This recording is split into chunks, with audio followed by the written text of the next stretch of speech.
그동안 많은 의혹이 불거졌던 대구 전통시장 진흥재단 비리를 경찰이 수사해 문제를 확인했습니다. 그런데 뒷마무리가 석연치 않습니다. 네, 관련 공무원에게 책임을 묻지 않고 수사를 마무리해서 오히려 면죄부만 줬다는 봐주기 수사 논란이 일고 있습니다. 윤태호 기자입니다. 2017년 11월에 완공한 서문 한옥 게스트하우스. 학교 정화구역이라서 숙박업을 할 수 없습니다. 그래서 한옥 체험업으로 허가를 받아 숙박업으로 용도를 바꾸는 편법을 썼습니다. 허가를 주도한 사람은 대구시 민생경제과장이었던 A씨였습니다. 게스트하우스 공사 과정도 문제였습니다. 건설업체를 몰래 정하고 공사비도 애초 4억 원에서 8억 원으로 2배나 부풀렸습니다. 대구시 담당 과장이 이런 내용을 몰랐을 수 없었다는 의혹이 제기됐습니다. 저희가 문제 제기한 부분에 대한 것들이 오히려 민생경제학과의 과장한테 보고가 되는 듯한 느낌이 좀 들었어요. 정보가 유출된다는 느낌이 많이 받았거든요.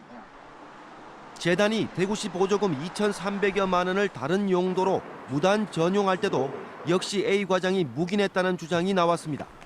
정식적인 서류상의 결제 과정을 안 탄 것은 사실이에요. 그게 이제 문제인데 과장한테 이야기가 돼가지고 이렇게 처리가 됐다라고.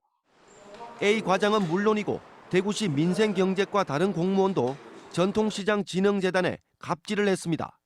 보조금을 안 주겠다며 재단 인사권을 마음대로 휘두르고 출퇴근 감시에 휴일 근무까지 강요하는 등 보조금과 관련 없는 인사와 채용, 근로 등 모든 업무에서 갑질과 월권을 했습니다.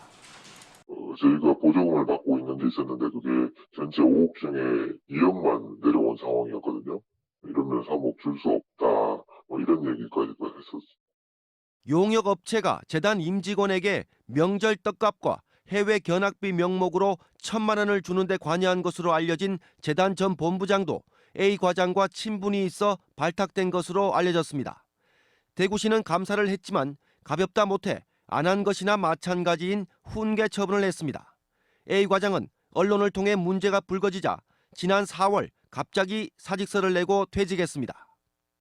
전통시장 진흥재단의 비리를 수사한 경찰은 전현직 재단 임직원 등 8명을 입건하면서 민생경제과 전 A 과장과 공무원에겐 면죄부를 줬습니다. 처벌할 근거가 없었다고 말하지만 대구시뿐 아니라 경찰도 같은 공무원이란 이유로 봐준 것 아니냐는 비난은 면하기 어렵게 됐습니다.